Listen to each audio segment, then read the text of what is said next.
이야기를 사랑하는 여러분, 안녕하세요. 따뜻한 이야기 코너에 오신 것을 환영합니다. 이곳은 진심을 담아 이야기를 들려드리는 공간입니다. 편안한 마음으로 감동과 반전이 가득한 특별한 이야기를 즐겨주세요. 준비되셨다면 좋아요를 눌러주시고 알림 설정도 켜신 뒤 지금부터 이야기를 시작하겠습니다. 살을 애는 듯한 동지 섣달의 사풍이 낡은 연방 문틈 사이로 태안이 파고들었다. 거대한 독들이 늘어선 염색공방 안은 습기와 한기가 뒤엉켜 숨을 쉴 때마다 하얀 입김이 서리기 일쑤였다. 그 살인적인 추위 속에서도 열대어선 남짓되어 보이는 계집종 아이는 얼음장처럼 차가운 쪽물 독에 맨손을 담그고 있었다. 감각이 마비된 지 오래인 손가락 끝은 이미 검푸르게 변해버려 어디가 살점이고 어디가 염료인지 분간조차 할 수 없을 지경이었다. 손등은 터져서 붉은 피가 배어나왔지만 그 피조차도 독한 쪽물에 섞여 순식간에 검은 빛으로 변해버렸다. 아이는 입술을 꽉 깨물며 흐르는 눈물을 삼켰다. 지금 이 순간 그녀가 할 수 있는 일이라곤 오직 이 지옥 같은 노동을 견뎌내는 것뿐이었다. 연방 안을 가득 채운 것은 역한 발효 냄새와 잿물 냄새였다. 보통 사람이라면 코를 막고 도망칠 지독한 악취였으나 아인에게는 이 냄새가 더욱 고통스럽게 다가왔다. 태어날 때부터 남들보다 몇 배는 예민한 후각을 타고난 탓이었다. 쪽풀이 썩어가는 냄새, 잿물이 살을 태우는 냄새, 그리고 옆독에서 일하는 다른 노비들의 깨진 상처에서 나는 비릿한 고름 냄새까지 그 모든 악취가 날카로운 바늘이 되어 아인의 코 속을 찌르고 뇌수를 뒤흔들었다. 그녀는 구역질이 치밀어 오르는 것을 간신히 참아내며 묵묵히 명주 천을 주무르고 또 주물러야 했다. 천이 고운 쪽빛을 머금을수록 그녀의 생명력은 잿빛으로 사그라들고 있었다. 그때 연방의 무거운 나무 문이 삐걱거리며 열리고 화려한 비단옷을 입은 여인이 들어섰다. 이 염색 공방의 주인이자 인근 고을의 상권을 쥐고 흔드는 정씨 부인이었다. 그녀가 들어서자마자 연방 안의 공기는 더욱 무겁게 가라앉았다. 정씨 부인의 몸에서는 값비싼 사양 냄새가 진동했다. 그러나 아인의 코에는 그 향기로운 사양 냄새 밑에 숨겨진 마치 오래된 무덤 속에서나 날법한 퀴퀴하고 음습한 탐욕의 냄새가 감지되었다. 노비들은 일제히 고개를 숙이고 숨조차 크게 쉬지 못했다. 정씨 부인의 날카로운 눈빛이 독수리가 먹잇감을 찾듯 연방 구석구석을 훑어내렸다. 정씨 부인은 천천히 걸음을 옮겨 아인이 작업하던 독 앞으로 다가왔다. 그녀는 긴 담뱃대를 입에 문 채 아인이 막 건져 올린 젖은 명주, 천을 지팡이 끝으로 툭툭 건드렸다. 아인의 심장이 쿵쿵거리며 요동치기 시작했다.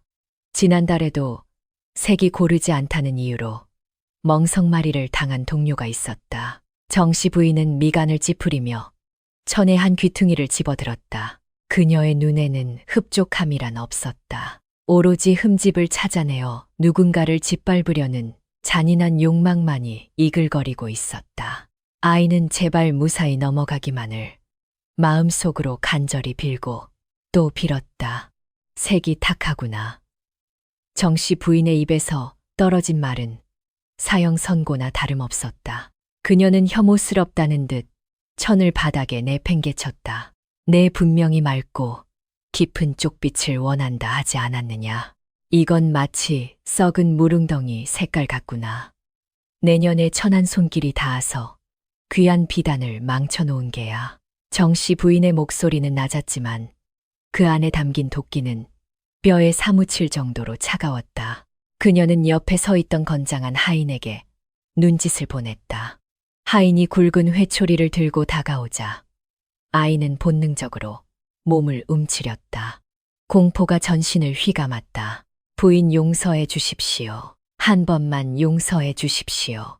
물 온도를 맞추려 밤새 불을 지켰사옵니다. 아이는 젖은 손을 비비며 애원했다. 하지만 정씨 부인은 차가운 비웃음을 흘릴 뿐이었다. 변명은 필요 없다. 결과가 말해주지 않느냐. 감히 내 눈을 속이려 들어 하인의 매질이 시작되었다. 짝짝 살을 파고드는 파열음이 연방 안에 울려 퍼졌다.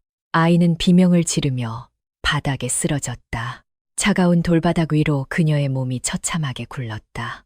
맞을 때마다 터진 살점 위로 쪽물이 튀어 그녀의 몸은 마치 기괴한 얼룩무늬처럼 변해갔다. 고통 속에서도 아이는 정씨 부인의 냄새를 맡았다. 흥분으로 가빠진 정씨 부인의 호흡에서 뿜어져 나오는 비릿한 쇠냄새. 그것은 타인의 고통을 즐기는 악귀의 냄새였다. 아이는 흐려지는 의식 속에서 생각했다. 저 여자는 사람이 아니다. 사람의 탈을 쓴 악귀다. 언젠가는 이 고통을 그대로 돌려주리라. 아니 몇 배로 갚아주리라. 아인의 눈동자 깊은 곳에서 꺼지지 않는 원한의 불꽃이 타올랐다. 그것은 생존 본능이자 훗날 그녀를 지탱할 유일한 삶의 이유가 될 것이었다. 매질이 끝나고 정씨 부인이 사라진 뒤에도 한참 동안 아이는 일어나지 못했다. 다른 노비들이 눈치를 보며 슬금슬금 다가와 그녀를 일으켜 세웠다. 누구 하나 위로의 말을 건네지 못했다. 그저 침묵 속에서 서로의 상처 입은 눈빛만을 교환할 뿐이었다. 그들 역시 언제 아인과 같은 처지가 될지 모르는 파리 목숨이었기에 아이는 떨리는 다리에 힘을 주어 간신히 일어섰다. 등과 어깨가 불에 댄 듯 화끈거렸지만 그녀는 다시 쪽물독 앞으로 다가갔다. 이를 멈추면 죽음뿐이라는 것을 뼈저리게 알고 있었기 때문이었다. 해가 지고 어둠이 내려앉자 연방의 한기는 더욱 매서워졌다. 저녁 식사라고 나온 것은 꽁보리밥 한 덩이와 소금국이 전부였다. 아이는 퉁퉁 부어오른 손으로 숟가락조차 제대로 쥐기 힘들었다. 그녀는 밥을 먹는 둥 마는 둥 하고는 구석진 자리에 웅크리고 앉았다. 욱신거리는 통증 때문에 잠이 오지 않았다. 그녀는 자신의 손을 내려다보았다. 한때는 고운 수을 놓던 손이었는데 이제는 흉측한 괴물의 손처럼 변해버렸다. 부모를 잃고 빚 때문에 이곳으로 팔려온 지 벌써 3년. 그동안 그녀가 잃어버린 것은 고운 손만이 아니었다. 창호지 문 너머로 매서운 바람 소리가 들려왔다. 마치 억울하게 죽은 원혼들이 울부짖는 소리 같았다. 아이는 문득 며칠 전 뒷산에 버려진 아이의 시체를 떠올렸다. 제대로 먹지도 입지도 못한 채 일하다가 얼어 죽은 아이였다. 주인집 사람들은 거적대기에 아이를 둘둘 말아 짐승의 먹이로 던져주었다. 나도 언젠가는 저렇게 되겠지. 아이는 공포에 몸서리쳤다. 하지만 그 공포 밑바닥에서 뜨거운 무언가가 꿈틀거렸다. 살고 싶다. 어떻게든 살아서 저 화려한 비단옷을 입은 악마들에게 대가를 치르게 하고 싶다. 그날 밤 아이는 꿈을 꾸었다. 칠흑 같은 어둠 속에서 붉은 모란꽃 한 송이가 피어나는 꿈이었다. 그 꽃에서는 형언할 수 없이 황홀하면서도 치명적인 향기가 뿜어져 나왔다. 아이는 그 향기에 취해 꽃으로 다가갔다. 꽃잎에 손을 대는 순간 꽃이 검은 뱀으로 변하여 정씨 부인의 목을 휘감았다. 정씨 부인은 비명을 지르며 쓰러졌고 그녀의 몸은 서서히 검은 재로 변해 흩어졌다. 아이는 꿈속에서 처음으로 환하게 웃었다. 그것은 섬뜩하리만치 아름다운 미소였다. 새벽닭이 울기도 전에 아이는 눈을 떴다. 몸은 천근만근 무거웠지만 정신만은 어느 때보다 맑았다. 그녀는 연방 구석에 쌓인 약초 더미를 바라보았다. 염색 재료로 쓰이는 약초들 중에는 독초도 섞여 있었다. 아이는 남몰래 약초들의 냄새를 맡으며 그것들의 성질을 익혀왔었다.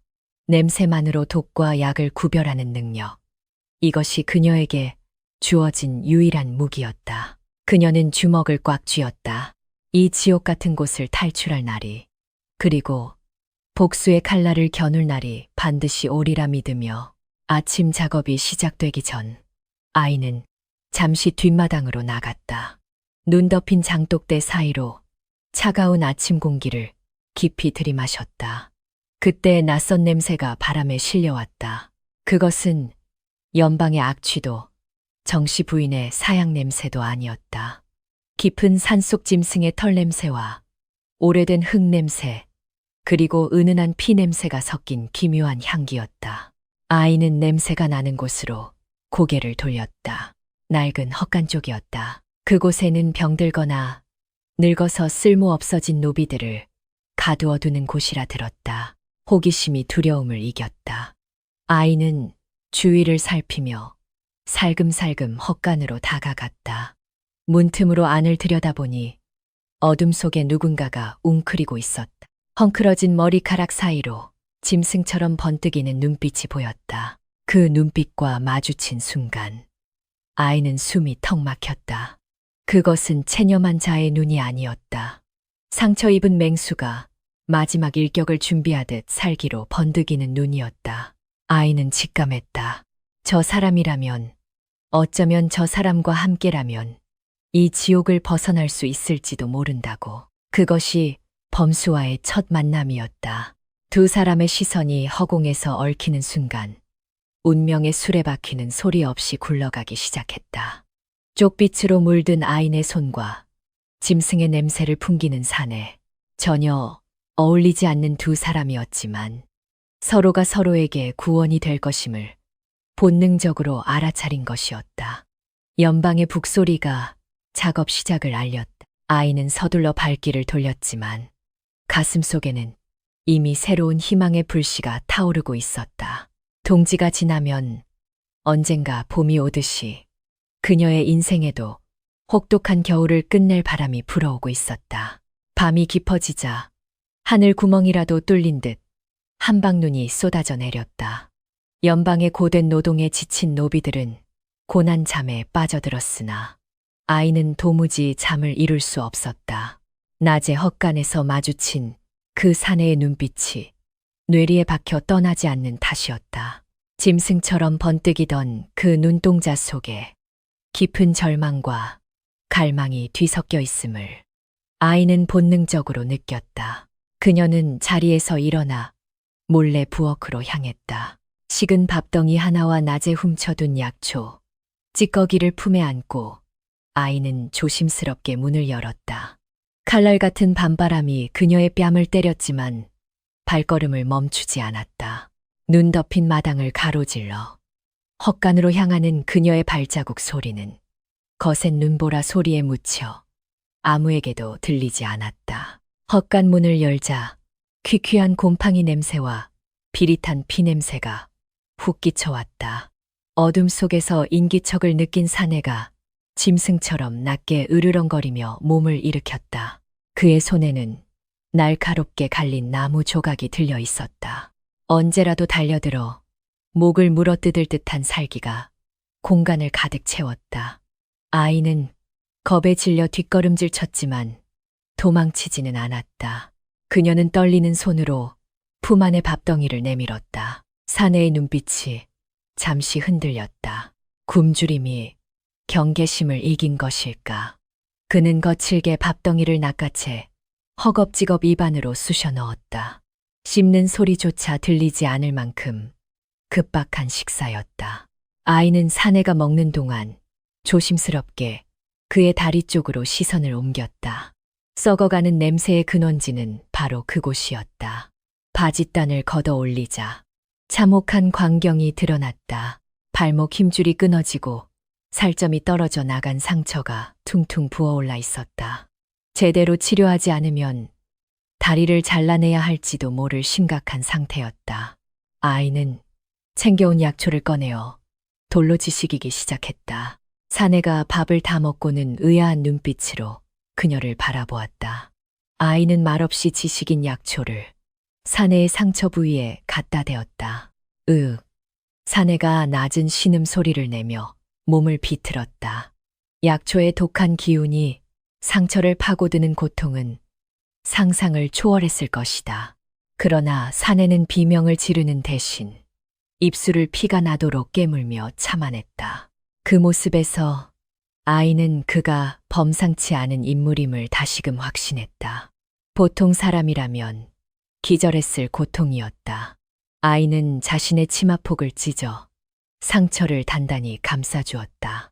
그녀의 손길은 투박했지만 그 안에 담긴 온기만은 진심이었다.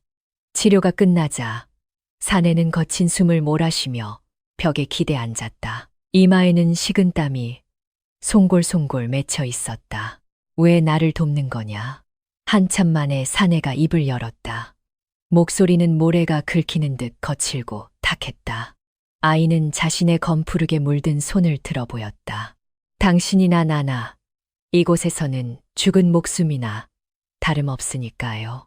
그녀의 대답은 담담했다. 동병상련의 아픔이 두 사람 사이에 보이지 않는 끈을 연결하고 있었다.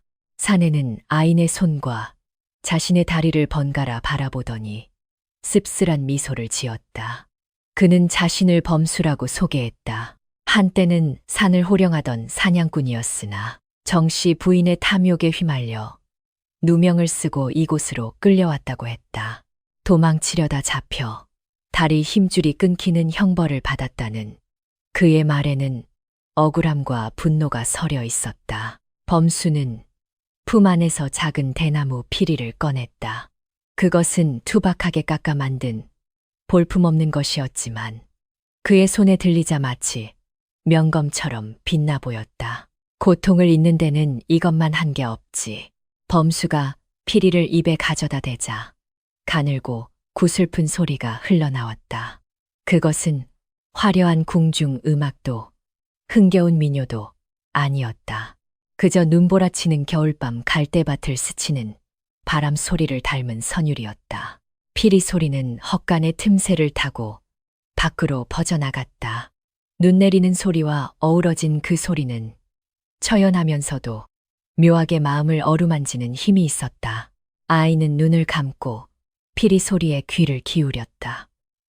그 선율 속에는 범수가 잃어버린 자유와 산과 들을 누비던 시절의 그리움이 녹아 있었다.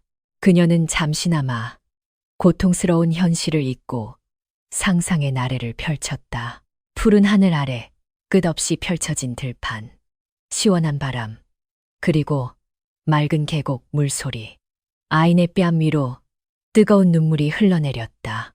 그것은 슬픔의 눈물이 아니라 언젠가는 반드시 되찾고야 말 자유에 대한 갈망의 눈물이었다. 피리 소리는 두 사람의 영혼을 하나로 묶어주며 깊은 밤을 위로했다. 그때 헛간 밖에서 인기척이 들렸다. 범수는 순식간에 피리 소리를 멈추고 다시 나무 조각을 움켜쥐었다. 아인도 숨을 죽이고 문 쪽을 주시했다. 다행히 발자국 소리는 멀어져 갔다. 순찰을 돌던 경비병이 지나간 모양이었다. 안도의 한숨이 새어 나왔다. 이곳은 잠시도 방심할 수 없는 적지 한가운데였다. 범수는 피리를 다시 품에 넣으며 아인에게 말했다. 내 손 고칠 수 있다. 산에 가면 검은 대나무 뿌리에 기생하는 버섯이 있는데 그것만 있으면 독을 뺄 수 있어. 아인의 눈이 번쩍 뜨였다. 검은 대나무 버섯. 어릴 적 아버지에게서 얼핏 들은 기억이 있었다. 맹독을 품고 있지만 잘만 쓰면 죽은 사람도 살려낸다는 전설의 영약이었다. 하지만 그 버섯은 험준한 산속 깊은 곳, 그것도 사람 잡아먹는 귀신이 산다는 흑중님에만 자란다고 했다. 흑중님에 가야 해. 범수의 눈빛이 결연하게 빛났다. 내 다리가 낫고 내 손을 고치려면 그곳으로 가야만 해. 여기서 개죽음을 당하느니 차라리 귀신밥이 되는 게 낫지 않겠느냐. 범수의 제안은 위험천만한 도박이었다. 실패하면 목숨을 잃는 것은 물론이고 잡히면 상상조차 하기 힘든 고문이 기다리고 있을 터였다. 그러나 아이는 망설이지 않았다. 이미 그녀의 삶은 벼랑 끝에 몰려 있었다. 더 이상 잃을 것도 물러설 곳도 없었다. 아이는 고개를 끄덕였다. 그녀의 눈동자 속에 흔들리지 않는 결심이 자리 잡았다. 두 사람은 눈빛으로 무언의 약속을 나누었다. 반드시 살아서 이곳을 나가자고. 그리고 우리를 이렇게 만든 자들에게 처절하게 갚아주자고. 새벽이 가까워오자 눈발이 가늘어졌다. 아이는 아쉬움을 뒤로하고 헛간을 나섰다. 범수는 아인이 보이지 않을 때까지 문틈으로 그녀의 뒷모습을 지켜보았다. 차가운 새벽 공기 속에 희미하게 남아있는 피리 소리의 여운이 아인의 가슴을 따뜻하게 데워주었다. 방으로 돌아온 아이는 뜬 눈으로 밤을 지새웠다. 그녀의 머릿속은 온통 탈출 계획으로 가득 차 있었다. 언제 어떻게 움직여야 할지 감시가 소홀한 틈은 언제인지 끊임없이 계산하고 또 계산했다. 날이 밝자마자 연방은 다시 분주해졌다. 정씨 부인은 아침부터 하인들을 닥달하며 염색 작업을 재촉했다. 아이는 평소와 다름없이 묵묵히 일했지만 그녀의 태도는 어제와 사뭇 달라져 있었다. 눈빛에는 생기가 돌았고 손놀림에는 힘이 실려 있었다. 정씨 부인은 그런 아인을 의심스러운 눈초리로 바라보았지만 별다른 낌새를 채지 못했다. 아이는 속으로 냉소를 삼켰다. 마음껏 짖어라. 내년에 그 오만한 콧대를 꺾어줄 날이 머지 않았으니. 오후가 되자 정씨 부인이 누군가와 은밀한 대화를 나누는 모습이 포착되었다. 상대는 풍수지리를 보는 직원이었다. 두 사람은 염색 공방 뒤편에 새로 지을 창고, 터를 둘러보며 심각한 표정으로 이야기를 주고받았다. 아이는 본능적으로 불길한 예감을 느꼈다. 그녀는 일하는 척하며 그들 쪽으로 슬금슬금 다가갔다. 바람결에 그들의 대화 소리가 드문드문 들려왔다. 터가 너무 셉니다. 희생이 필요해. 젊은 처녀의 피가. 아인의 등골이 오싹해졌다. 희생이라니 설마 인신공양을 말하는 것인가. 정씨 부인의 탐욕은 끝이 없었다. 더 큰 부를 얻기 위해서라면 사람 목숨 하나쯤은 파리 목숨처럼 여길 위인이었다. 아이는 공포에 질려 숨이 가빠왔지만 필사적으로 귀를 기울였다. 가장 천하고 원한이 깊은 직관의 말에 정씨 부인이 고개를 끄덕이며 누군가를 지목했다. 그 손가락 끝이 가리키는 곳은 다름 아닌 아인이 서 있는 쪽이었다. 아인은 입을 틀어막았다. 자신이 바로 그 제물로 선택된 것이었다. 심장이 터질 듯이 뛰었다. 더 이상 지체할 시간이 없었다. 오늘 밤 당장 떠나야 했다. 아이는 떨리는 손을 진정시키며 주위를 살폈다. 다행히 아무도 그녀가 엿듣고 있다는 사실을 눈치채지 못한 듯 했다. 그녀는 다시 염색통으로 돌아와 작업에 열중하는 척했다. 머릿속에서는 범수와 함께 도망칠 경로가 쉴 새 없이 그려지고 있었다. 해가 지기만을 기다리는 시간은 영겁처럼 길게 느껴졌다. 저녁 식사 시간, 아이는 밥을 국에 말아 급하게 들이켰다. 도망치려면 체력을 비축해 두어야 했다. 식사를 마친 노비들이 하나둘 잠자리에 들 준비를 할 때 아이는 몰래 뒷문으로 빠져나갔다. 헛간으로 향하는 발걸음이 그 어느 때보다 가볍고도 무거웠다. 헛간 문을 열자 범수가 기다렸다는 듯 눈을 떴다. 아이는 숨을 헐떡이며 범수에게 다가갔다. 오늘 밤이야. 놈들이 나를 죽이려 해. 범수의 눈빛이 날카롭게 빛났다. 그는 아픈 다리를 이끌고 벌떡 일어섰다. 가자. 흑중님으로 두 사람은 어둠을 틈타 연방 담장을 넘었다. 눈 덮인 산길은 험하고 미끄러웠지만 그들에게는 선택의 여지가 없었다. 뒤에서 개 짖는 소리와 횃불빛이 어지럽게 춤추는 것이 보였다. 추격이 시작된 것이다. 범수는 아인의 손을 꼭 잡고 앞장섰다.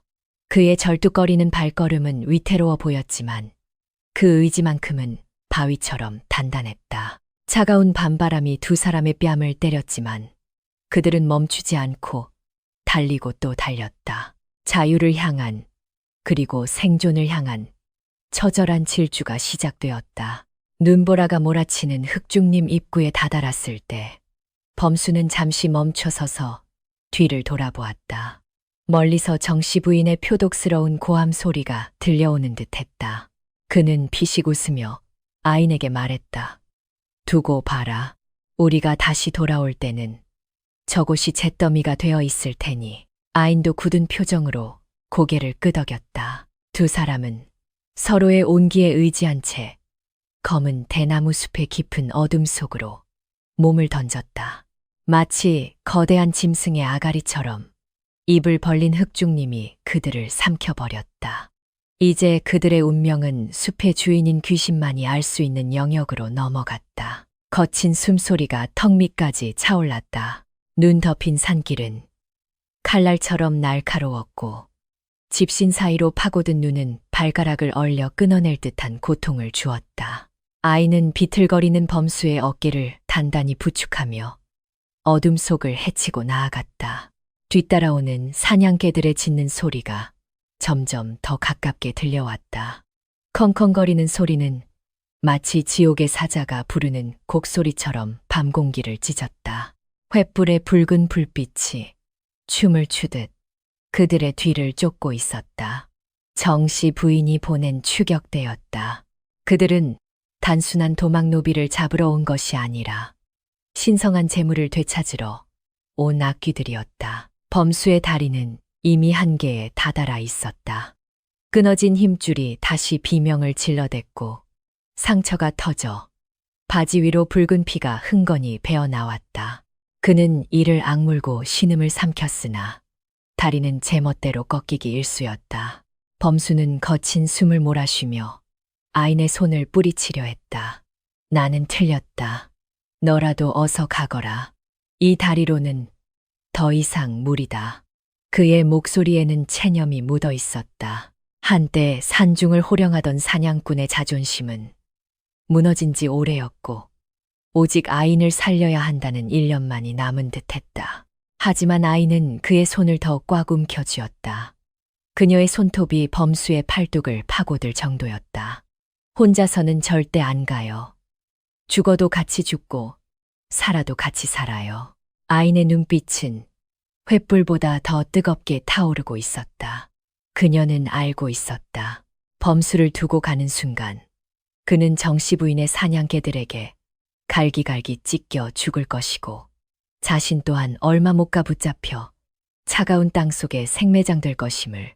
두 사람의 운명은 이미 하나의 밧줄로 묶여 있었다.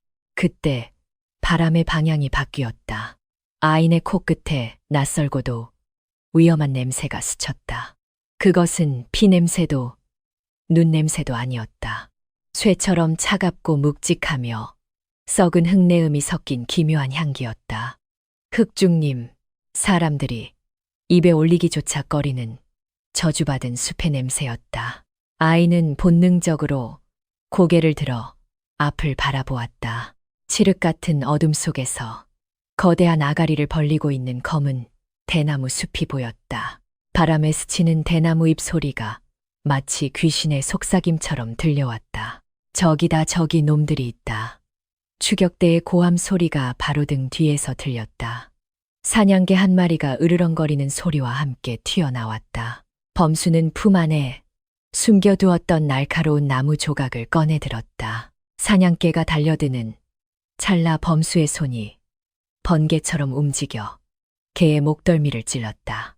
깨갱하는 비명과 함께 개가 나뒹굴었지만 곧이어 더 많은 개들과 횃불을 든 장정들이 몰려들었다. 그들의 눈은 살기로 번득였고 손에는 몽둥이와 낫이 들려 있었다. 아이는 범수를 잡아 끌며 필사적으로 흑중님을 향해 뛰었다. 숲의 입구에는 오래된 장승들이 기괴한 표정으로 서 있었다. 썩어 문드러진 장승의 눈은 마치 산 사람의 출입을 경고하는 듯했다. 마을 사람들은 흑중림에 들어간 자는 누구도 살아서 돌아오지 못한다고 믿었다. 그곳은 인간의 영역이 아닌 도깨비와 원기들이 지배하는 금단의 땅이었다. 그러나 지금 아인과 범수에게는 그 저주받은 숲만이 유일한 피난처였다. 멈춰라. 거기 서지 못해. 추격대장인 마름 춘식의 목소리가 쩌렁쩌렁 울렸다. 그러나 아인과 범수는 멈추지 않고 장승의 경계를 넘었다. 그 순간 거짓말처럼 바람이 멈추고 주위가 고요해졌다. 뒤따라오던 사냥개들이 갑자기 꼬리를 내리고 낑낑거리며 뒷걸음질 쳤다. 아무리 주인들이 채찍질을 해도 개들은 숲 안으로 들어오려 하지 않았다. 짐승들은 본능적으로 알고 있는 것이다. 이 숲 안에 인간보다 더 무서운 포식자가 도사리고 있음을. 춘식과 하인들은 숲의 경계선 앞에서 멈춰 섰다. 그들의 얼굴에 공포가 서렸다. 횃불이 바람도 없는데 파르르 떨렸다. 저곳은 흑중림이 아닙니까? 들어가면 뼈도 못 추린다는 하인 중 하나가 겁에 질린 목소리로 중얼거렸다.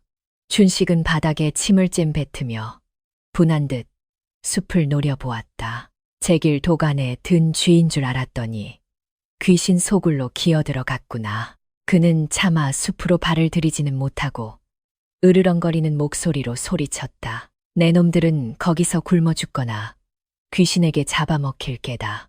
정시 부인의 저주를 피할 수 있을 것 같으냐. 아이는 거친 숨을 몰아쉬며 춘식을 돌아보았다. 어둠 속에 잠긴 그녀의 눈동자가 서늘하게 빛났다. 그녀는 아무 말도 하지 않았지만 그 눈빛만으로도 춘식은 등골이 서늘해짐을 느꼈다. 그것은 쫓기는 짐승의 눈이 아니라 언젠가 돌아와 목덜미를 물어뜯을 맹수의 눈이었다. 아이는 범수를 부축하여 더 깊은 숲속으로 칠흑 같은 어둠 속으로 걸음을 옮겼다. 대나무들이 서로 부딪히며 기괴한 뼈소리를 냈다. 숲 안은 바깥보다 훨씬 더 추웠다. 검은 대나무들이 빽빽하게 들어차 있어 하늘조차 보이지 않았다. 바닥에는 날카로운 죽순들이 창처럼 솟아있어 발을 내디딜 때마다 조심해야 했다. 범수의 몸이 불덩이처럼 뜨거워졌다.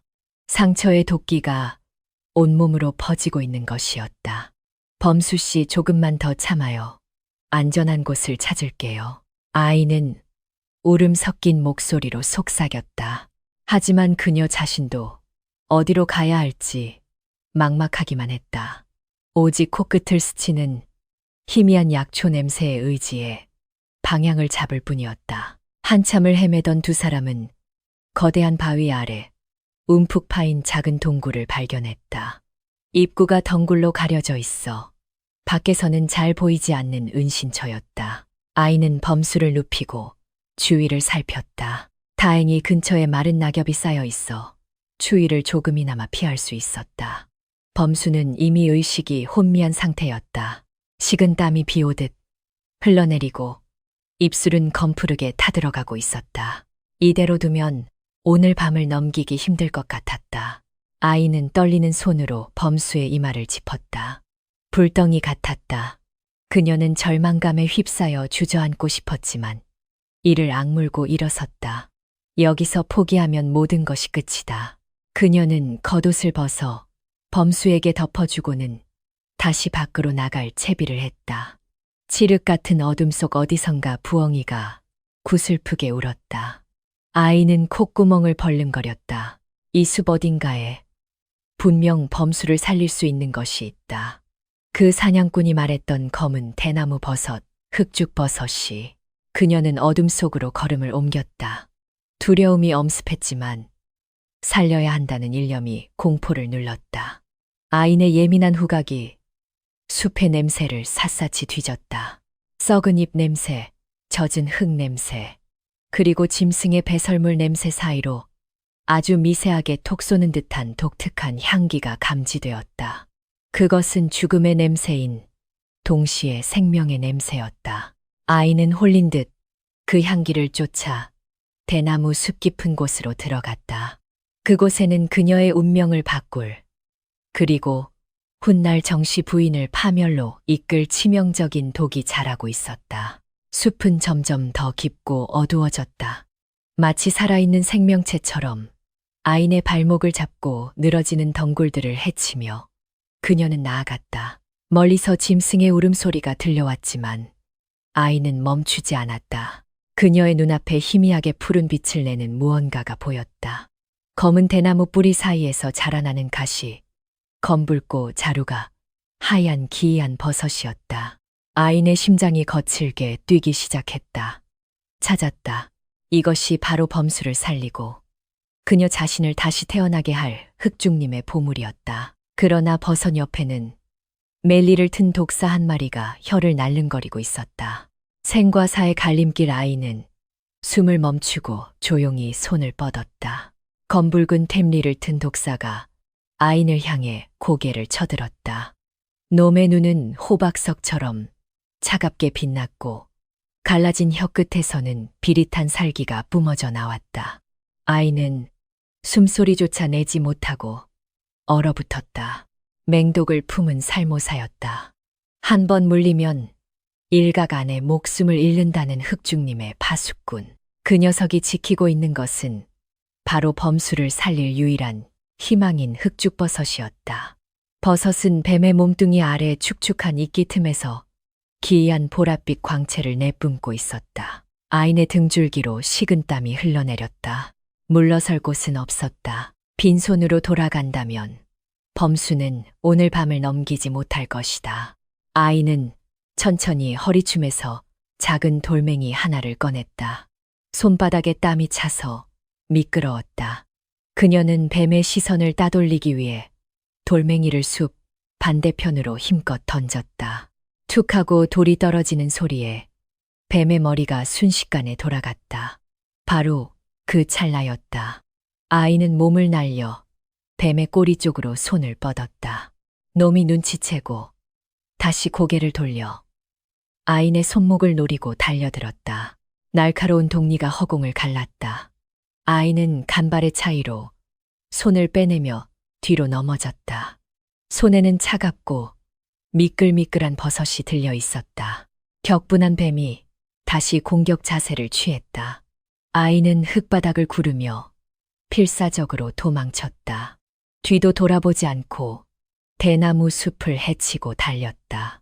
심장이 터질 듯 요동쳤고 다리가 후들거렸지만 멈출 수 없었다.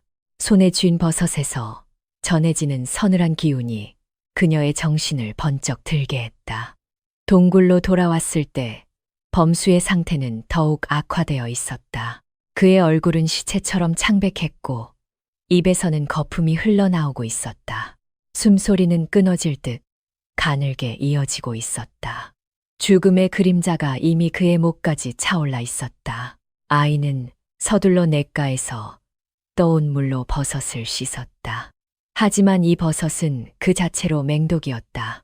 그냥 먹였다가는 오히려 범수의 숨을 더 빨리 끊어놓을 수도 있었다. 아이는 버섯의 냄새를 맡았다. 갓 부분에서는 톡 쏘는 매운 냄새가, 자루 부분에서는 달큰하면서도 비릿한 냄새가 났다. 그녀의 본능적인 후각이 경고를 보냈다. 갓은 독이고 자루는 약이다. 그러나 독을 완전히 제거해서는 안 된다.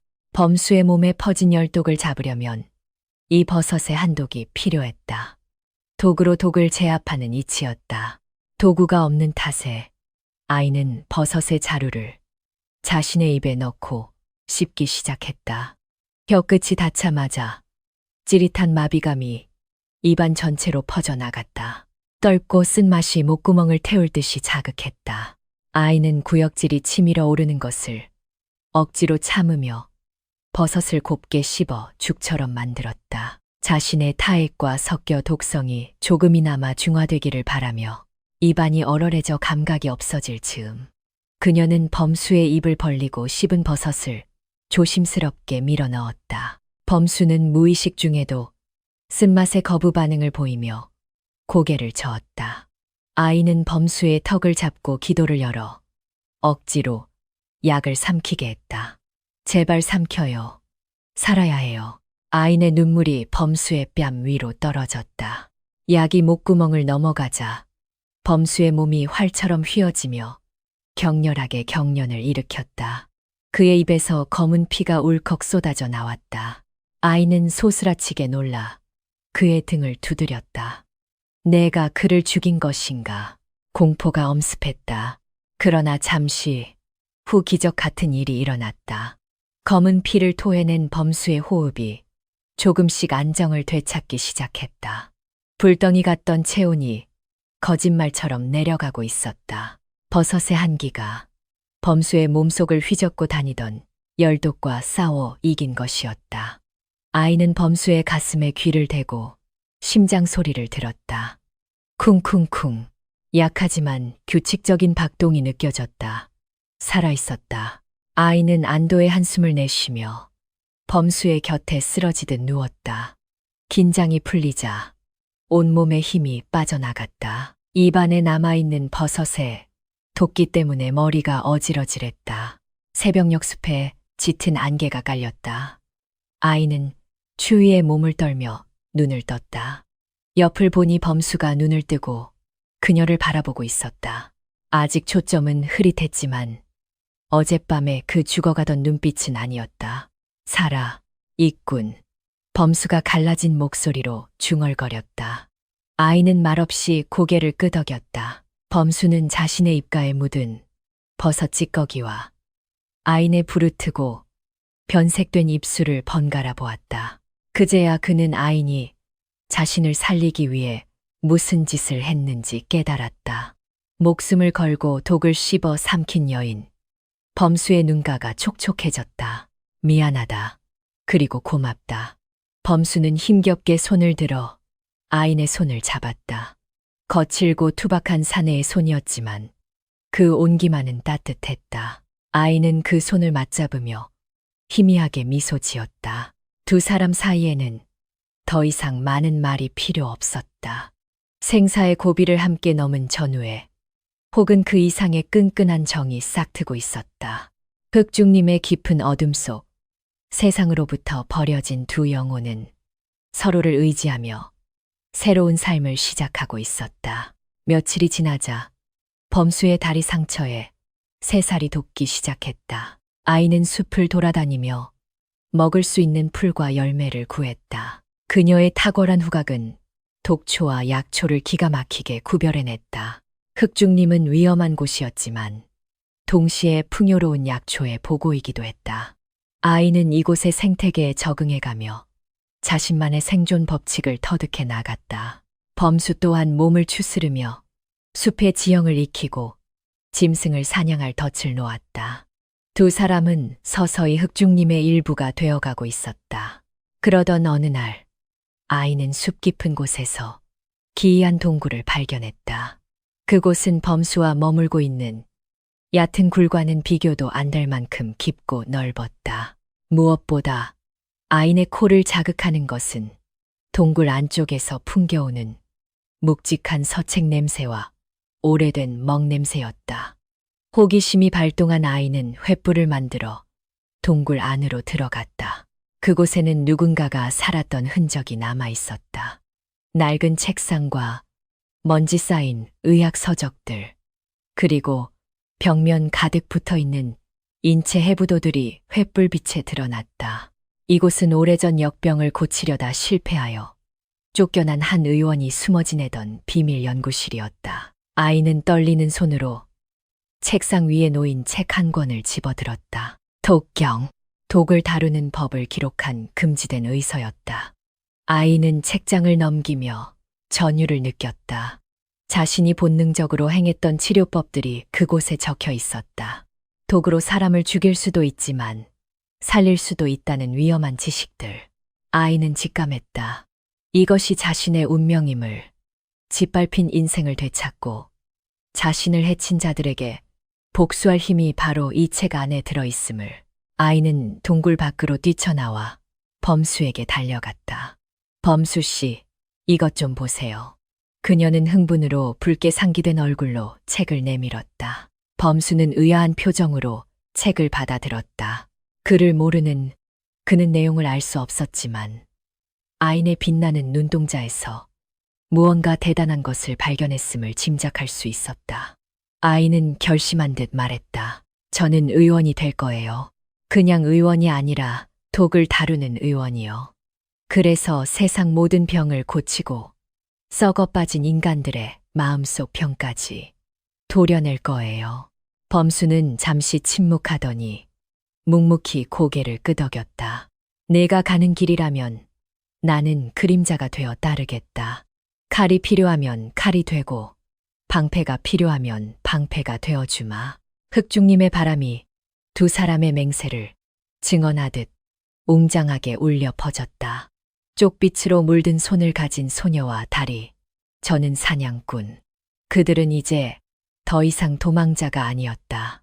흑중님의 새로운 주인이자 훗날 세상을 뒤흔들 독의 꽃이 피어날 준비를 마친 것이었다. 세월은 유수와 같이 흘러 흑중님에도 몇 번의 봄과 겨울이 오고 갔다. 사람의 발길이 닿지 않는 그곳에서 아인과 범수는 세상과 단절된 채 그림자처럼 살았다. 처음에는 추위와 굶주림을 견디는 것만으로도 벅찼으나 시간이 지날수록 두 사람은 숲의 일부가 되어갔다.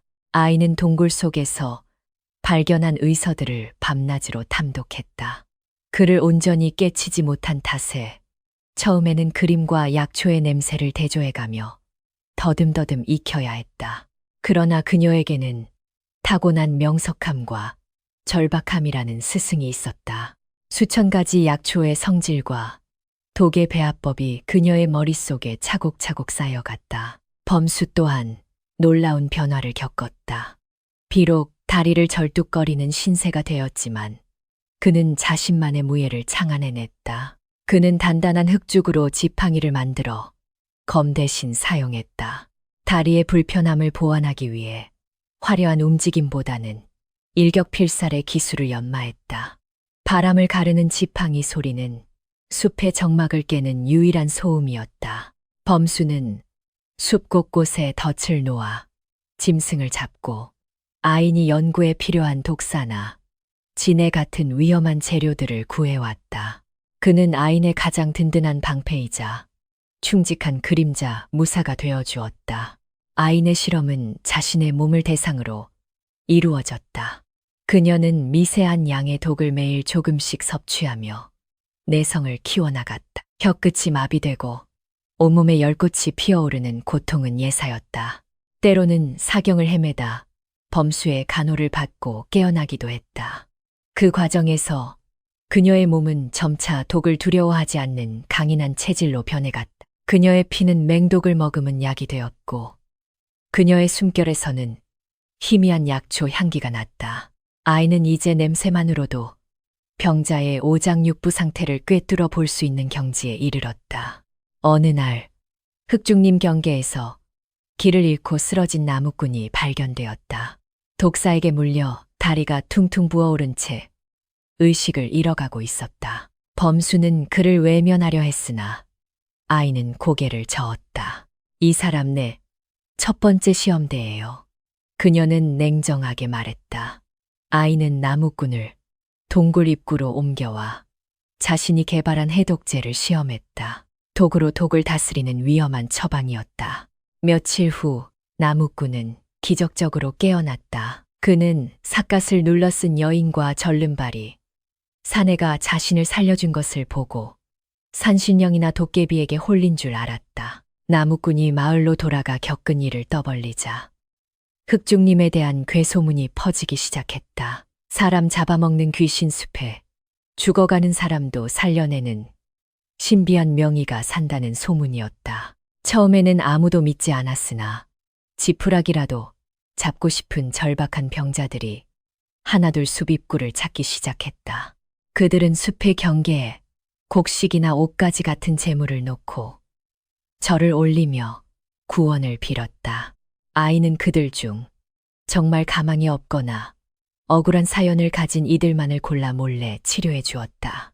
그녀는 결코 자신의 얼굴을 드러내지 않았고 오직 삿갓 아래로 보이는 서늘한 눈빛과 기묘한 약 냄새만을 남겼다.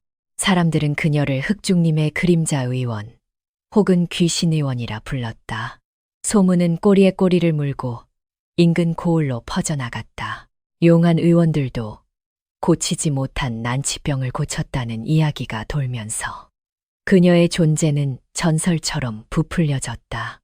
개중에는 그녀가 억울하게 죽은 처녀 귀신이라는 말도 있었고 하늘에서 내려온 선녀라는 말도 있었다.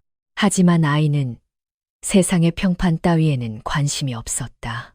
그녀의 목표는 오직 하나, 자신의 의술을 완벽하게 다듬어 정씨 부인 앞에 서는 날뿐이었다. 세월은 다시 흘러 강산이 한 번 변한다는 10년이 지났다. 아이는 이제 앳된 소녀의 티를 완전히 벗고 차가운 아름다움을 지닌 여인이 되었다. 그녀의 눈빛은 깊은 호수처럼 고요하면서도 맹수처럼 날카로웠다. 동굴 안은 수많은 약병과 의서들로 가득 찼고 벽면에는 인체의 혈맥을 그린 그림들이 빼곡했다. 아이는 이제 세상 어떤 의원보다도 독과 약에 정통한 고수가 되어 있었다. 그녀의 손끝에서 죽음은 삶이 되었고 삶은 죽음이 될 수 있었다. 범수 또한 중년의 나이에 접어들었지만 그의 눈빛은 더욱 형형하게 빛났다. 그는 숲을 벗어나 읍내를 오가며 세상 돌아가는 소식을 수집해왔다. 어느 날 범수가 무거운 표정으로 돌아와 아인 앞에 앉았다. 정씨 부인 소식을 들었다. 아인의 손이 약초를 썰던 칼을 멈췄다. 10년 만에 듣는 그 이름에 심장이 차갑게 얼어붙는 듯했다. 범수는 말을 이었다. 여전히 떵떵거리며 잘 살고 있더군. 아니, 오히려 더 큰 부자가 되었다. 관청의 관리들과 결탁하여 인근 땅을 모조리 사들였다더구나. 아이는 칼을 내려놓고 입가에 싸늘한 미소를 지었다. 잘 됐군요. 놈들이 높이 올라갈수록 추락할 때의 고통은 더 클 테니까요. 그녀의 목소리는 담담했지만 그 안에 서린 살기는 흑중님의 냉기보다 더 차가웠다. 아이는 자리에서 일어나 동굴 밖으로 나갔다. 밤하늘에는 둥근 보름달이 떠 있었다. 달빛을 받은 흑죽들이 묵화처럼 검은 그림자를 드리웠다. 아이는 자신의 손을 내려다 보았다. 쪽빛으로 물들었던 손은 이제 수많은 약초와 독초물이 베어 기묘한 색을 띠고 있었다. 준비는 끝났어요. 아인이 숲을 향해 속삭이듯 말했다. 바람이 불어와 그녀의 옷자락을 휘날렸다. 이제 세상 밖으로 나갈 시간이에요. 그들이 지은 죄의 무게만큼 고통의 무게를 달아주러 가야죠. 아인의 눈동자에 비친 달빛이 서늘하게 일렁였다. 10년의 세월 동안 갈고 닦은 복수의 칼날이 드디어 칼집에서 나올 준비를 마친 것이다. 흑중님의 짙은 어둠 속에서 세상으로 향하는 길이 서서히 열리고 있었다. 정씨 부인의 저택은 지난 10년 사이 더욱 웅장하고 화려해졌다. 기와 지붕은 하늘을 찌를 듯 높았고 담장 안에는 온갖 기와요초가 만발했다. 그녀가 입는 옷은 명나라 황실에서나 볼 법한 최상급 비단이었고 끼니 때마다 산의 진미가 상다리가 휘어지도록 차려졌다. 그러나 그 화려함 속에는 지울 수 없는 그림자가 드리워져 있었다. 언제부턴가 정씨 부인의 몸에서 기이한 악취가 풍기기 시작한 것이다. 아무리 값비싼 사양과 용연향을 뿌려도 그 밑바닥에 깔린 시궁창 같은 썩은 냄새는 가려지지 않았다. 병의 시작은 사소했다. 처음에는 목덜미에 작은 붉은 반점이 생기더니 가려움증이 온몸으로 번져갔다. 정씨 부인은 밤마다 미친 사람처럼 몸을 긁어댔다.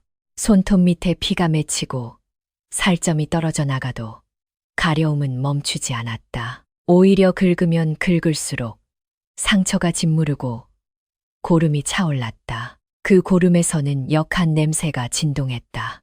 마치 그녀가 평생 동안 쌓아올린 탐욕과 악행이 몸 밖으로 썩어 나오는 듯했다. 전국의 용하다는 의원들이 줄을 서서 저택을 드나들었다. 그들은 온갖 진귀한 약재를 쓰고 침을 놓았지만 백약이 무효했다.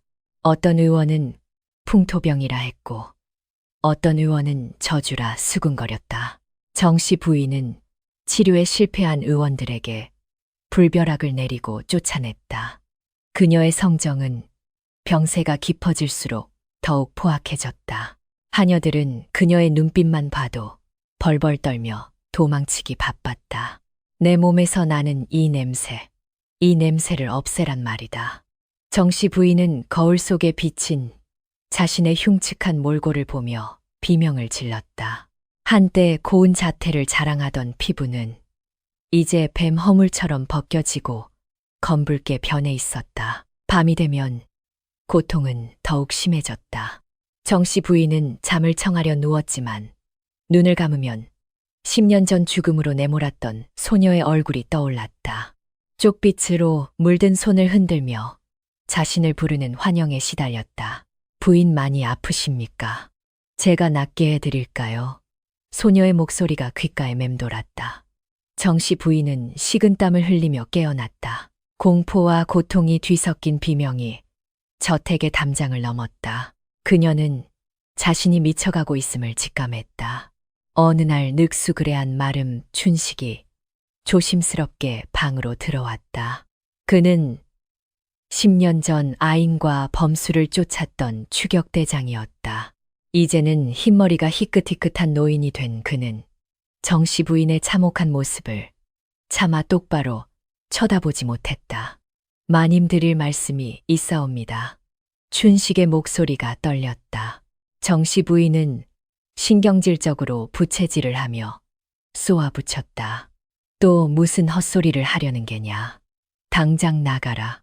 저 흑중님에 대한 소문을 들으셨는지요?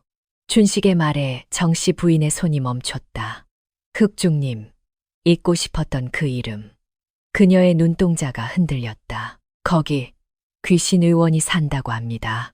죽은 사람도 살려내는 신통력이 있다고. 춘식은 마른 침을 삼키며 말을 이었다.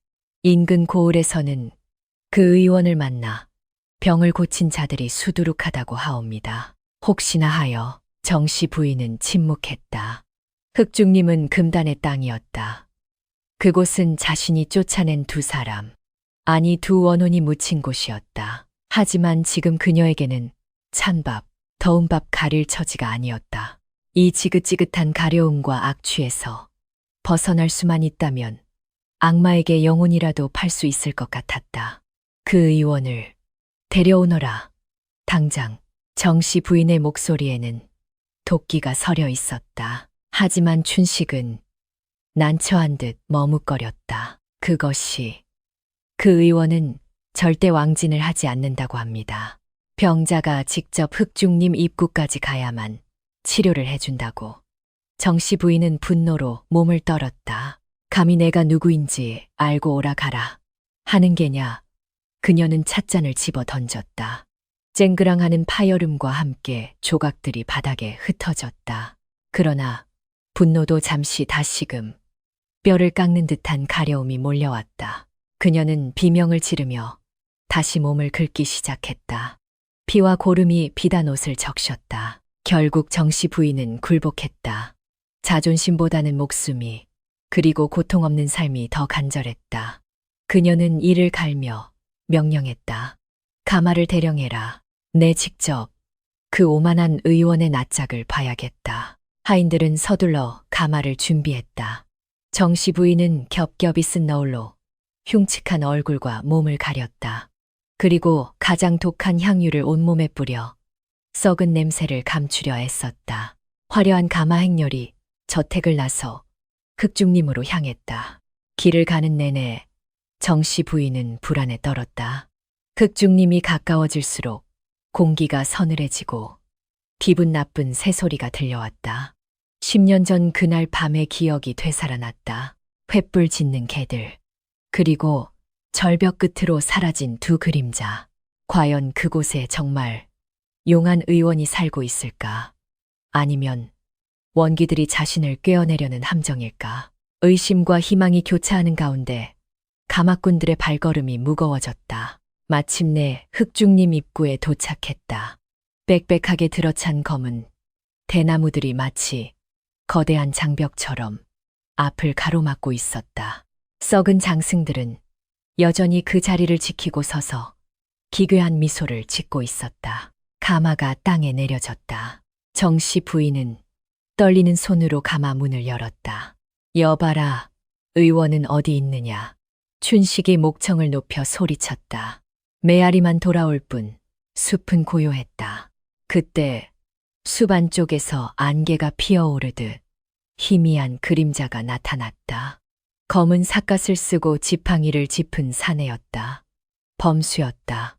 범수는 10년 전보다 훨씬 더 강인하고 날카로운 인상을 풍겼다.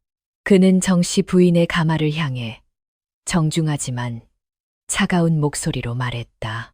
의원님께서는 병자 혼자 들어오라 하셨습니다. 수행원들은 이곳에서 기다리십시오. 춘식은 범수의 얼굴을 알아보지 못했다. 세월의 흐름과 흉터, 그리고 수염이 그의 얼굴을 바꿔놓았기 때문이다. 정씨 부인은 망설였다. 홀로 저 숲에 들어가는 것은 죽음 속으로 걸어 들어가는 것과 같았다. 못하겠으면 돌아가시지요. 의원님은 억지로 병자를 받지 않습니다. 범수의 단호한 말에 정씨 부인은 입술을 깨물었다. 돌아갈 수는 없었다. 이 고통을 안고 하루도 더 살 수 없었다.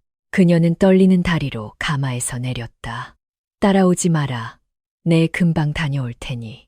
그녀는 하인들에게 명령하고 범수의 뒤를 따랐다. 검은 대나무 숲이 마치 거대한 짐승의 입처럼 그녀를 삼켰다. 숲안은 대낮인데도 어둑어둑했다. 바람이 불 때마다 대나무 잎들이 서로 부딪히며 스산한 소리를 냈다. 정씨 부인은 너울 자락을 움켜쥐고 범수의 뒤를 쫓았다. 얼마나 걸었을까? 숲 한가운데 자리 잡은 작은 움막이 보였다. 움막 주변에는 기이한 약초 냄새가 진동했다. 범수는 움막 앞에서 멈춰 섰다. 들어가십시오. 의원님이 기다리고 계십니다. 정씨 부인은 침을 꿀꺽 삼키고 움막의 문을 열었다.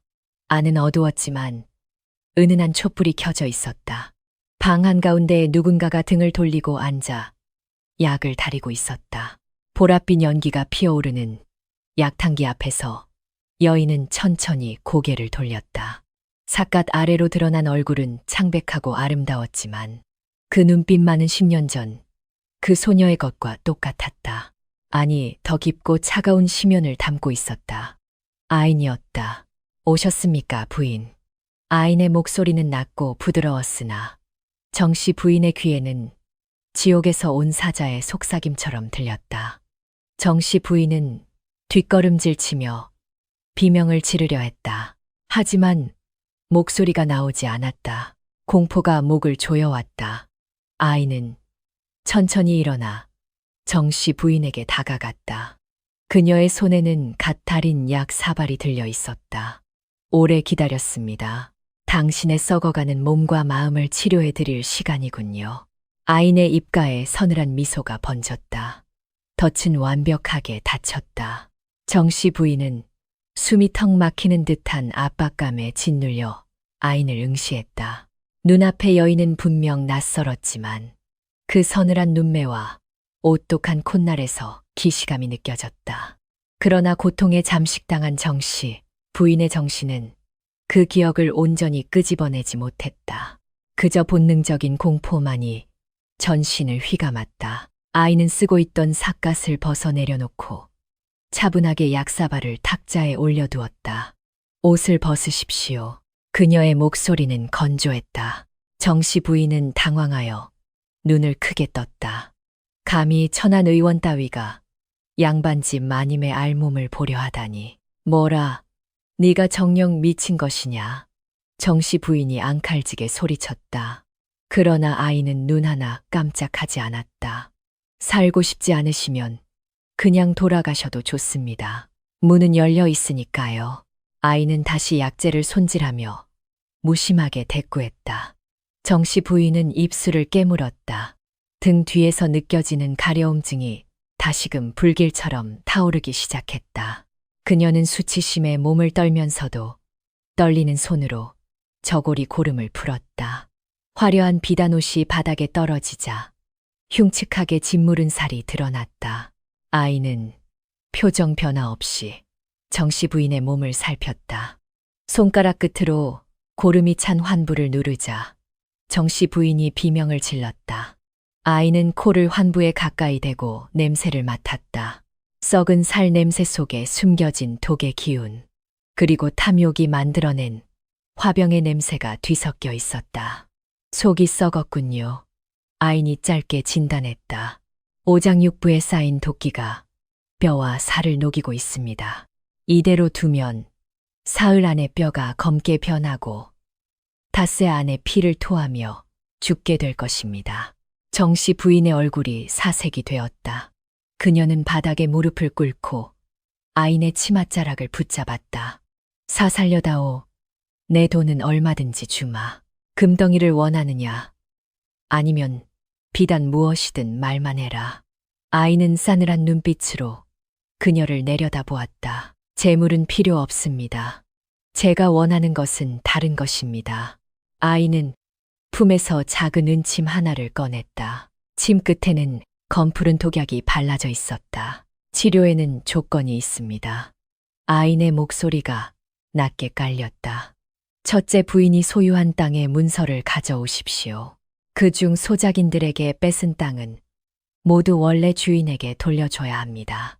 정씨 부인은 귀를 의심했다. 땅은 그녀의 생명이나 다름없었다. 미치광이로구나. 내 전 재산을 내놓으라는 말이냐. 그녀가 발악했다. 아이는 망설임 없이 은침을 정씨 부인의 어깨 혈자리에 찔러 넣었다. 악정씨 부인이 자지러지는 비명을 질렀다. 뼈가 부서지는 듯한 고통이 어깨를 타고 전신으로 퍼져나갔다.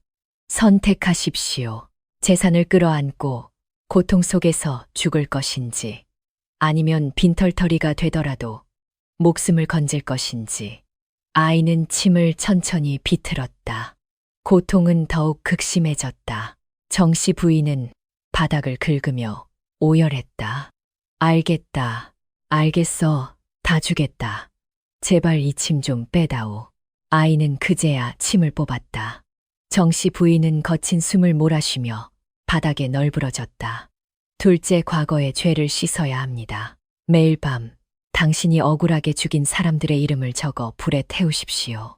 그것이 마음의 독을 빼내는 유일한 길입니다. 정씨 부인은 멍한 눈으로 고개를 끄덕였다. 지금 당장의 고통을 멈추기 위해서라면 무슨 짓이라도 할 태세였다. 아이는 약탕기에서 검은 고약을 꺼내 정씨 부인의 환부에 발랐다. 살이 타들어가는 듯한 통증에 정씨 부인이 몸부림쳤다. 독을 독으로 빼내는 과정입니다. 참으십시오. 아이는 냉정하게 말했다. 그리고는 대나무 통에 든 거머리들을 꺼냈다. 흑중님의 독초를 먹고 자란 특수한 거머리들이었다. 아인이 거머리를 환부에 올려놓자 녀석들은 굶주린 짐승처럼 살을 파고들어 고름과 독피를 빨아먹기 시작했다.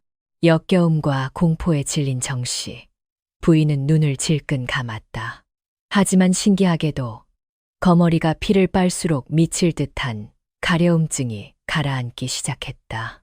불덩이 같던 몸이 시원해지며 난생 처음으로 편안함이 찾아왔다. 치료가 끝나고 거머리들이 통통하게 부풀어 떨어져 나가자 아이는 젖은 수건으로 환부를 닦아냈다.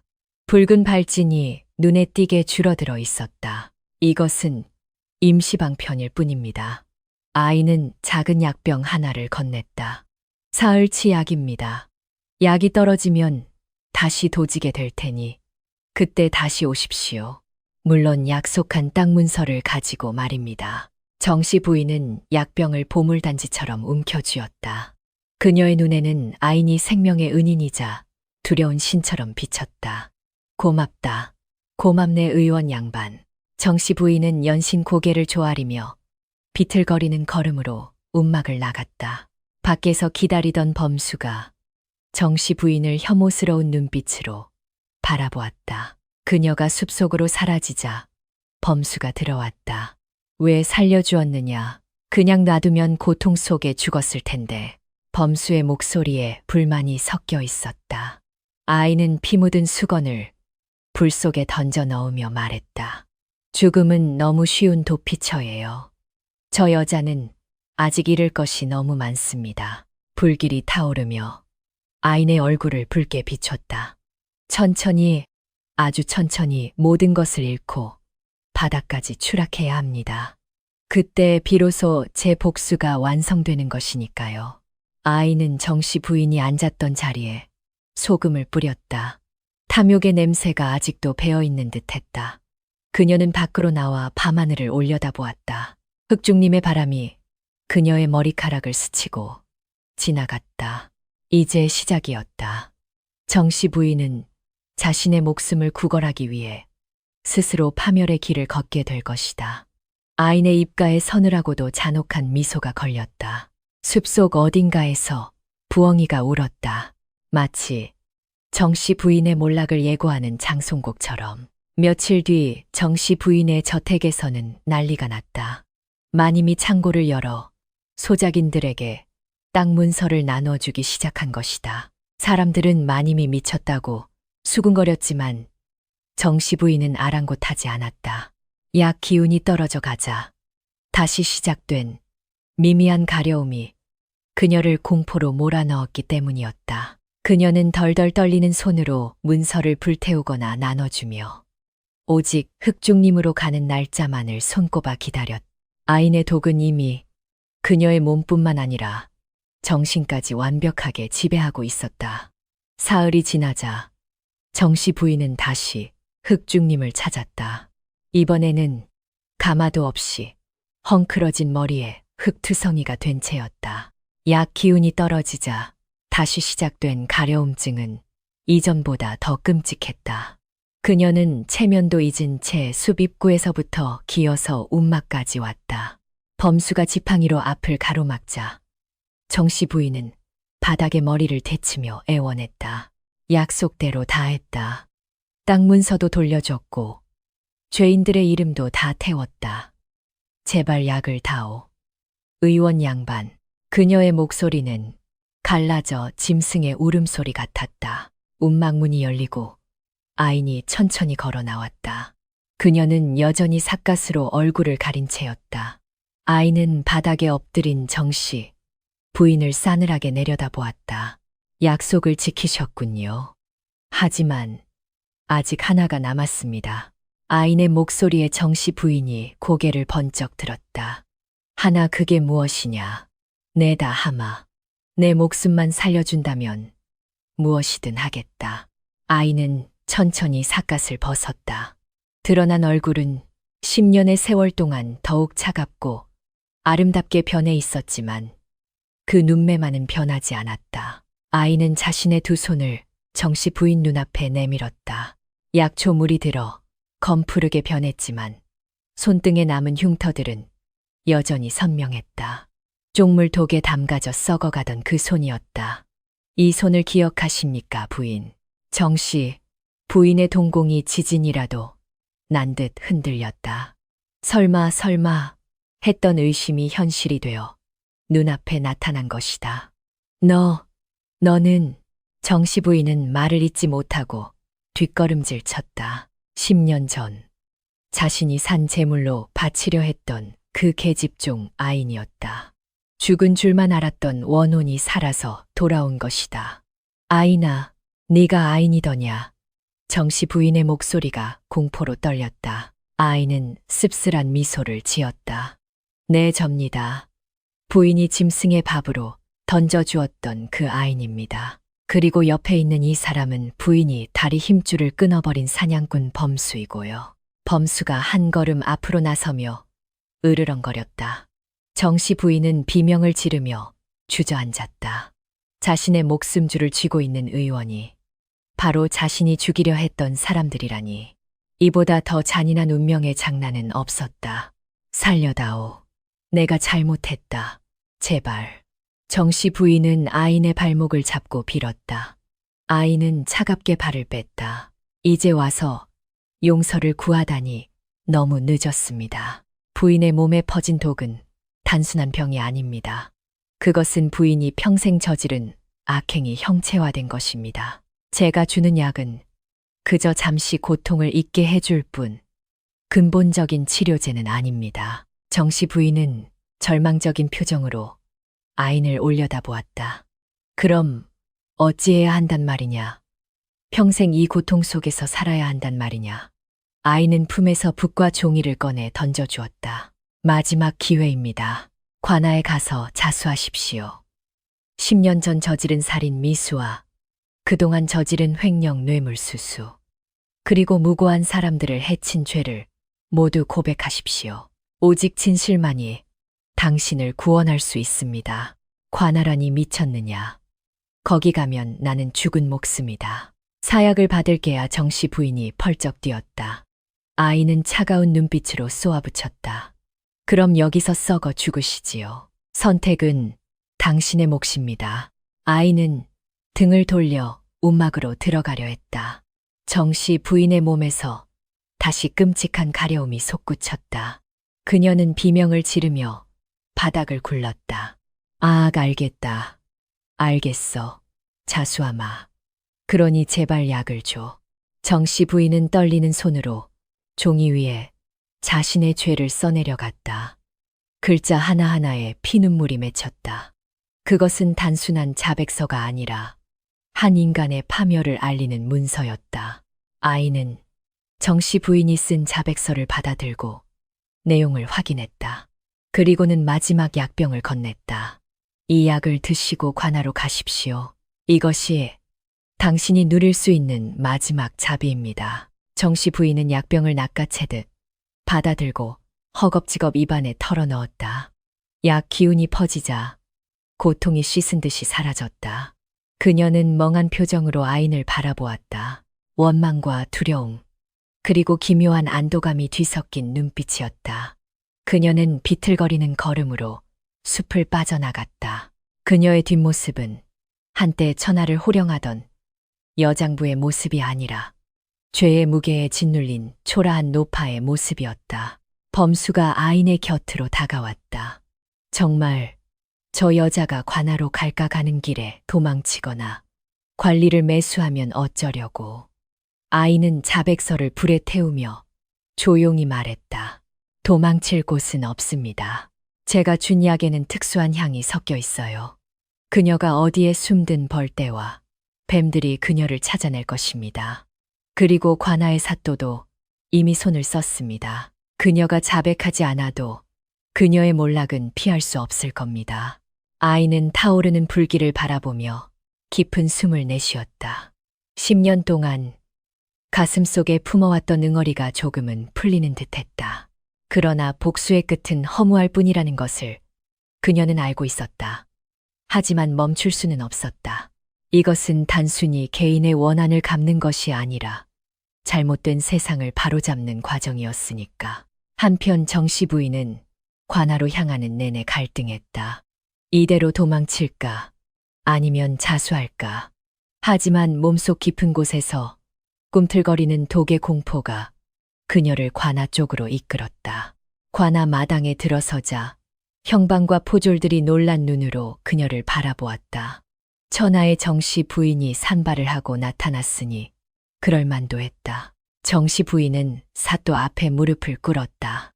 그리고 떨리는 목소리로 입을 열었다. 네, 내가 죄인입니다. 내가 사람을 죽이려 했소. 그 순간 관아 밖에서 웅성거리는 소리가 들려왔다.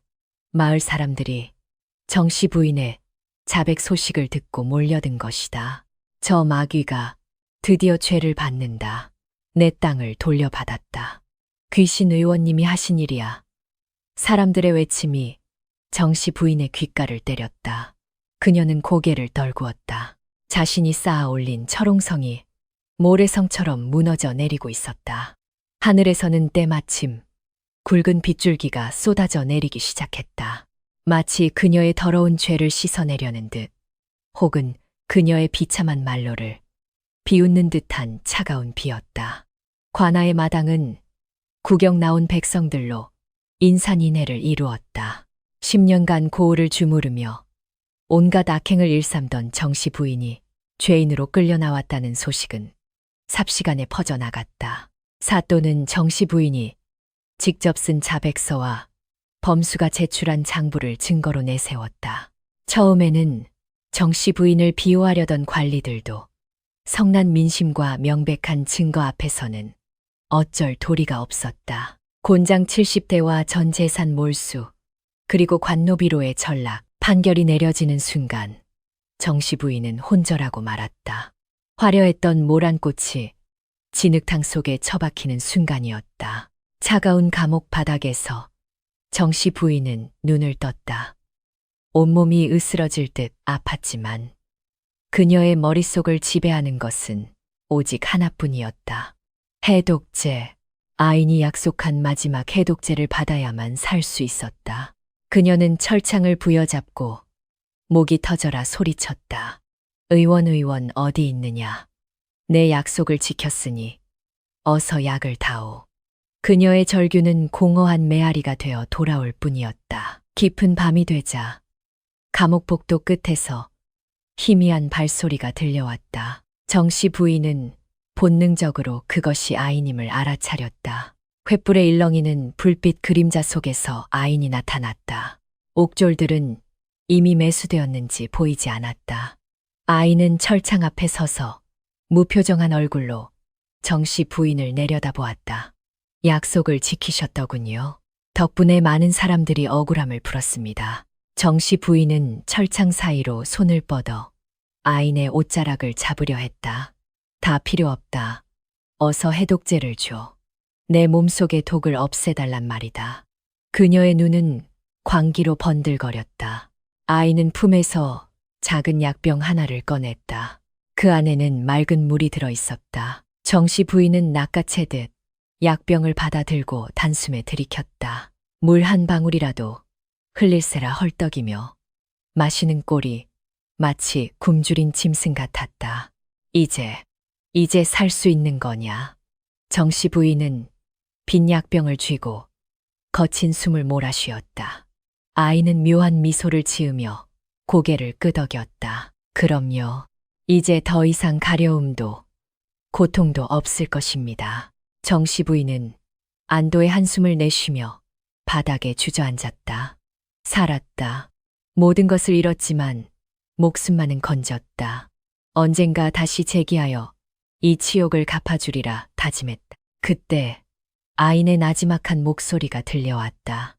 그런데 부인 그거 아십니까? 부인의 몸에는 애초에 치사량의 독 같은 건 없었습니다. 정씨 부인은 귀를 의심하며 고개를 들었다. 뭐라고 그게 무슨 소리냐? 아이는 싸늘하게 웃었다. 부인의 몸에 난 발진과 가려움증은 민나무 진액과 가려움풀을 섞어 만든 약 때문이었습니다. 며칠만 지나면 저절로 낫는 피부병이었지요. 물론 고통스럽긴 했겠지만 죽을 병은 아니었습니다. 정씨 부인의 입이 딱 벌어졌다. 머릿속이 하얗게 변했다. 그럼 내 오장육부가 썩어가던 것은, 그 냄새는. 아이는 차갑게 말을 이었다. 그것은 부인의 공포가 만들어낸 환상이었습니다. 냄새는 부인이 씻지 않아 생긴 악취였고요. 제가 부인에게 먹인 것은 그저 쓴맛이 나는 약초, 달인 물과 약간의 환각제였습니다. 부인은 독에 중독된 것이 아니라 자신의 죄책감과 죽음에 대한 공포에 중독되었던 것입니다. 거짓말이야. 정씨. 부인은 비명을 지르며 철창을 흔들었다. 내가 그깟 가짜 독 때문에 전 재산을 날리고 노비가 되었단 말이냐. 내년이 나를 속였어. 아이는 한치도 흔들림 없이 그녀를 응시했다. 속인 것은 제가 아니라 부인 자신입니다. 탐욕에 눈이 멀어 사람을 짐승보다 못하게 대하고 죄 없는 목숨을 팔이 목숨처럼 여긴 부인의 마음속 독이 진짜 맹독이었습니다. 저는 그저 그 독을 끄집어내어 보여주었을 뿐입니다. 정씨 부인은 바닥을 치며 통곡했다. 억울하고 분해서 견딜 수가 없었다. 차라리 진짜 독에 당해 죽는 것이 나았을지도 모른다. 평생을 쌓아온 부귀영화가 자신의 어리석음과 공포 때문에 한순간에 물거품이 되었다는 사실을 받아들이기 힘들었다. 그녀는 미친 사람처럼 웃다가 울기를 반복했다. 네, 인연.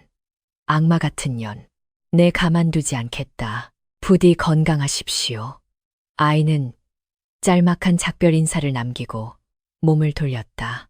노비가 되어 밑바닥 인생을 살아보시면 부인께서 밟았던 사람들의 고통을 조금이나마 이해하게 되실 겁니다. 그것이 제가 드리는 진짜 처방전입니다. 아인의 뒷모습이 어둠 속으로 멀어져 갔다.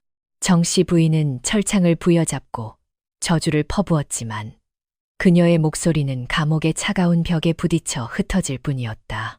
감옥 밖으로 나오자 범수가 기다리고 있었다. 밤 공기는 상쾌했고 하늘에는 쏟아질 듯 별이 가득했다. 끝났느냐?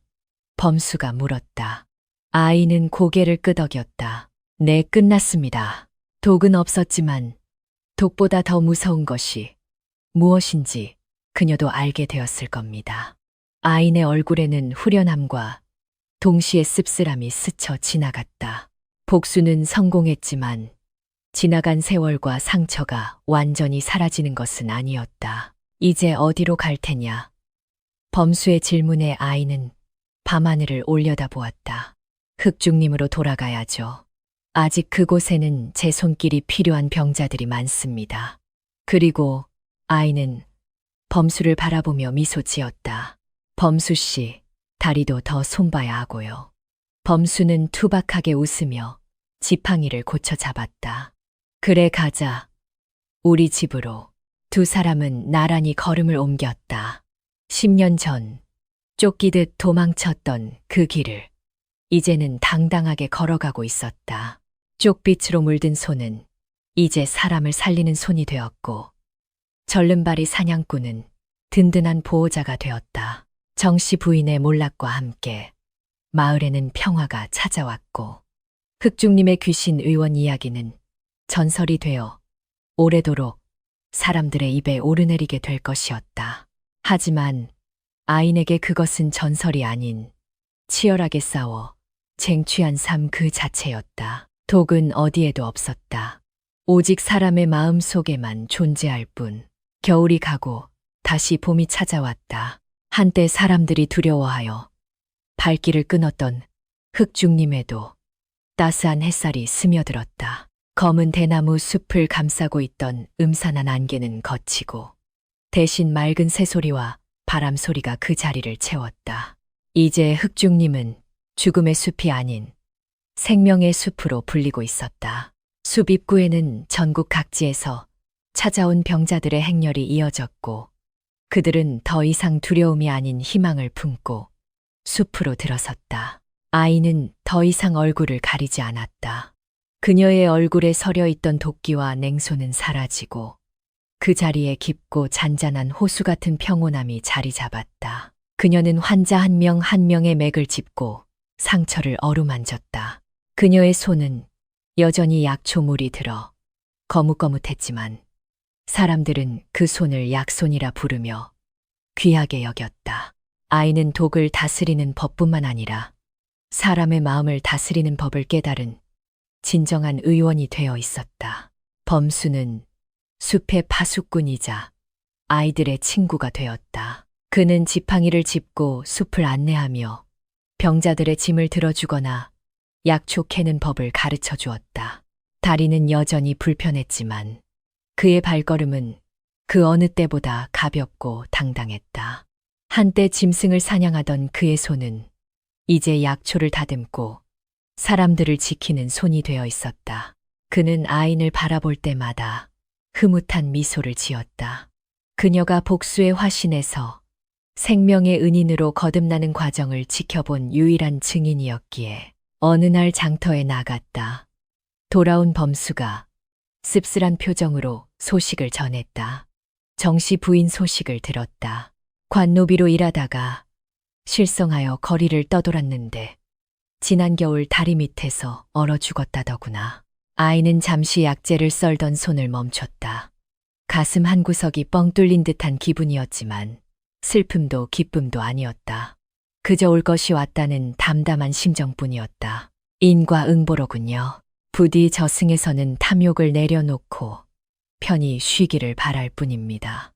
아이는 짧게 대답하고 다시 일에 집중했다. 그녀에게 정씨 부인은 이미 지나간 과거의 그림자일 뿐이었다. 그날 오후 아이는 홀로 숲 깊은 곳으로 들어갔다. 10년 전 범수를 살리기 위해 목숨을 걸고 흑죽버섯을 땄던 그 장소였다. 그곳에는 여전히 검은 대나무들이 빽빽하게 솟아 있었지만 볼일을 틀고 있던 독사는 보이지 않았다. 아이는 그 자리에 작은 씨앗들을 심었다. 쪽풀 씨앗이었다. 그녀의 어린 시절, 고통과 시련의 상징이었던 쪽빛.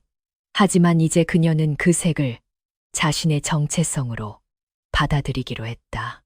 더 이상 누군가에게 물들여지는 삶이 아니라 스스로 세상을 물들이는 삶을 살겠다는 다짐이었다.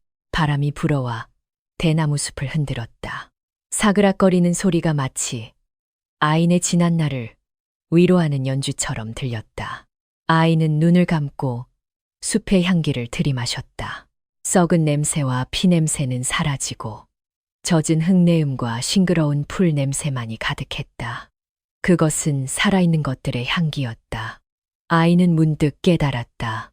독과 약은 종이 한 장 차이이며 복수와 구원 또한 한 끗 차이라는 것을. 자신이 겪은 고통이 있었기에 타인의 고통을 이해할 수 있었고 죽음의 문턱까지 갔었기에 생명의 소중함을 알 수 있었다. 여기 있었느냐. 범수가 다가와 아인의 곁에 섰다. 그는 아인이 심어놓은 흙무더기를 보며 빙그레 웃었다. 쪽풀이 자라면 이 숲도 환해지겠구나. 아인은 고개를 끄덕이며 범수를 마주 보았다. 두 사람의 눈빛이 허공에서 얽혔다. 굳이 말하지 않아도 서로의 마음을 알 수 있었다. 그들은 피 한 방울 섞이지 않았지만 세상 그 어떤 가족보다 끈끈한 인연으로 묶여 있었다. 범수 씨, 우리 이곳에서 오래오래 살아요. 더 많은 사람을 살리고 더 많은 생명을 피워내면서요. 아인의 말에 범수는 호탕하게 웃었다. 그래야지. 내가 죽는 날까지 네 곁을 지킬 것이다. 이 숲의 나무들처럼 두 사람은 나란히 서서 숲 너머로 지는 노을을 바라보았다. 붉은 노을빛이 흑중님을 따스하게 감싸 안았다. 어둠이 내리기 시작하자 움막 쪽에서 아인을 찾는 소리가 들려왔다. 의원님 급한 환자입니다. 아인은 옷매무새를 가다듬고 범수에게 눈짓을 보냈다. 가시죠. 환자가 기다립니다. 범수가 길을 열어주었다. 두 사람은 서두르지 않고 침착하게 발걸음을 옮겼다. 그들의 등 뒤로 쪽빛 어둠이 내려앉았지만 그들이 가는 길은 희망의 등불로 환하게 빛나고 있었다. 먼 훗날 사람들은 흑중님을 기억할 때 무서운 독이나 귀신을 떠올리지 않았다. 대신 그들은 검은 숲속에 피어난 강인하고 아름다운 향기를 기억했다. 고통을 딛고 일어선 여인과 그녀를 지킨 사내가 만들어낸 기적의 이야기를. 그리고 그 숲 어딘가에는 여전히 바람을 타고 은은한 쪽빛 향기가 흐르고 있었다. 그것은 세상의 모든 상처 입은 영혼들을 위로하는 영원한 치유의 향기였다.